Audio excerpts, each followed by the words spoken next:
pour dimanche.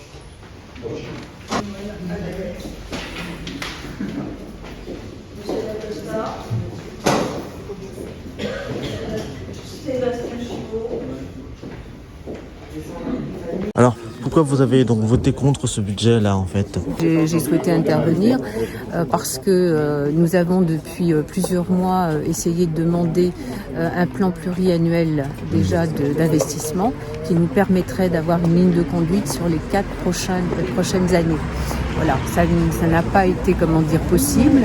Et aujourd'hui, on a une perspective qui nous laisse un peu sceptiques sur la suite, sachant qu'on a de forts investissements en termes de projets, que ce soit la maison médicale ou les promenades. Et on s'aperçoit que depuis maintenant 3-4 ans, on a un excédent qui diminue d'année en année. L'idée d'avoir recours à la vente du camping avec les 400 000 € nous aideront effectivement cette année, mais il y a de fortes craintes pour l'année prochaine. Voilà, d'où notre position de voter contre le budget. Mais vous restez dans la majorité municipale? Oui. Vous ne démissionnez pas? Non. D'accord. Très bien. Non. Alors comment ça va c'est une situation inextricable? C'est la responsabilité du maire, il nous en dira plus. D'accord, très bien. Merci beaucoup, madame. Voilà. Notre groupe a constitué sa liste il y a un peu moins de 2 ans en opposition à la gouvernance de Bernard Carouge pour avoir été avant sa conseillère. Je savais que ce n'est pas un homme, indépendamment des qualités qu'il peut avoir, ce n'est pas un maire de dialogue et de concertation.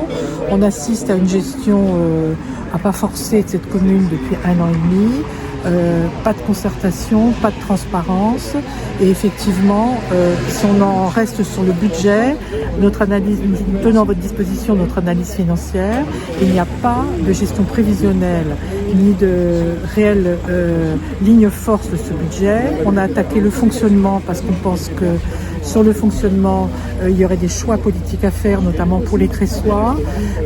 Concernant l'investissement, il y a un investissement que nous ne laisserons pas faire, qui est le fait que la commune prenne à sa charge la maison médicale qui est par nature intercommunale d'une part, et d'autre part sur le reste des équipements, il n'y a pas de prospective, il n'y a pas de travail réellement concerté, il n'y a pas de ligne force et il n'y a pas un prévisionnel qui permette de savoir si réellement tout le programme tel qu'il a été défini par la majorité, mais sur lequel, à part la maison médicale, nous sommes assez d'accord. Encore une fois, notre opposition, elle est sur un système de gouvernance. Voilà. Et nous sommes ravis que une partie de l'équipe de la majorité se soit ralliée à nos analyses et à nos positions. Parce que, encore une fois, on n'est plus à l'époque où un hobro dans un village décide de tout seul dans son bureau. La transparence, on le voit au niveau national avec les turbulences électorales qu'on connaît. Les gens maintenant, et notamment les élus que nous sommes, ont besoin d'échanges, de discussions et que les choix soient faits en transparence. Vous demandez la démission du maire? Ah oui, bien sûr. De toute façon, un maire, logiquement, quand son budget est à ce point refusé, logiquement, il démissionne. D'accord. Merci, madame. Sébastien Chimour, bonjour, vous êtes conseiller municipal d'opposition à Christine-la-Chapelle. Oui. Aujourd'hui, le budget a été rejeté. Rejeté, ouais. Quelle est votre analyse? C'est la suite logique en fait de la gestion qu'a fait Bernard Carouge de la commune, c'est-à-dire qu'en fait des investissements qui sont complètement démesurés par rapport à la ville, le doublement du poste de DGS puisque ça va coûter quand même plus de 400 000 € à la commune pendant 5 ans, et puis la gestion au petit bonheur la chance, au jour le jour, qui fait qu'il y a un ras-le-bol de tous les élus. Alors des élus d'opposition, c'est plutôt facile à expliquer, mais parce qu'il y en a quand même 9, des élus de la majorité. 9 élus de la majorité qui ont voté contre exactement. le budget. Oui, parce que je pense qu'ils contestent formellement la manière de gérer la ville Bernard Carouge. Voilà, donc je suis assez satisfait que le vote du budget finalement soit rejeté, parce qu'on ne pouvait pas laisser passer un budget comme ça. Je veux dire, une maison médicale à 2 millions d'euros pour la taille de la commune de Crécy, pour nos finances, c'est juste pas possible, c'est beaucoup trop cher. Par exemple, des exemples, il y en a plein, mais par exemple l'excédent de fonctionnement qui a fondu comme neige au soleil. Aujourd'hui, on se retrouve avec un excédent de 490 000 alors qu'on avait 900 000 en 2019. Et encore sur les 490 000, on a 400 000 euros qui sont hypothétiquement un jour dans les caisses de la ville. Donc voilà, un vote sans réelle surprise pour ceux qui s'intéressent un petit peu aux finances de la ville. Et je crois que les élus de la majorité maintenant sont pleinement dans le truc.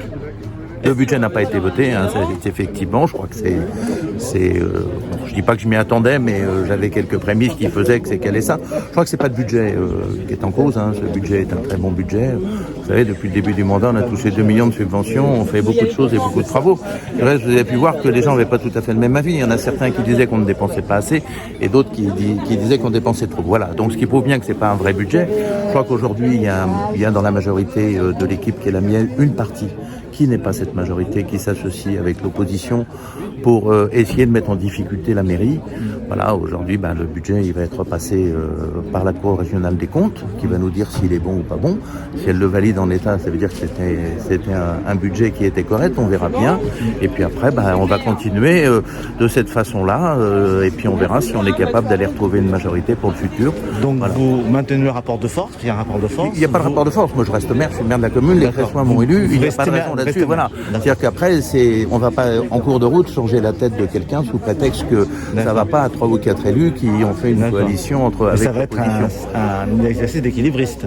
Après, on verra bien. Vous savez, dans les familles, il y a de temps en temps toujours des choses qui se passent bien et pas bien. De temps en temps, on va voir comment tout ça va évoluer. Moi, ce qui m'importe dans tout ça et ce que je regrette, c'est que c'est le budget que l'on prend un peu en otage et c'est des travaux qui vont pas être faits, des entreprises qui vont pas être payées. Alors, ça va durer 2 mois. On va récupérer tout ça après. Ça va être le monde associatif qui va pas toucher ces subventions alors qu'ils en ont fortement besoin aujourd'hui. Voilà.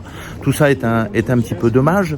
Voilà, je crois que on parle de faits majoritaires et autres. Je crois que simplement il y a des ambitions personnelles d'un tel ou d'un tel qui s'allient avec ce qui était les gens qu'on combattait avant pour essayer de trouver la place.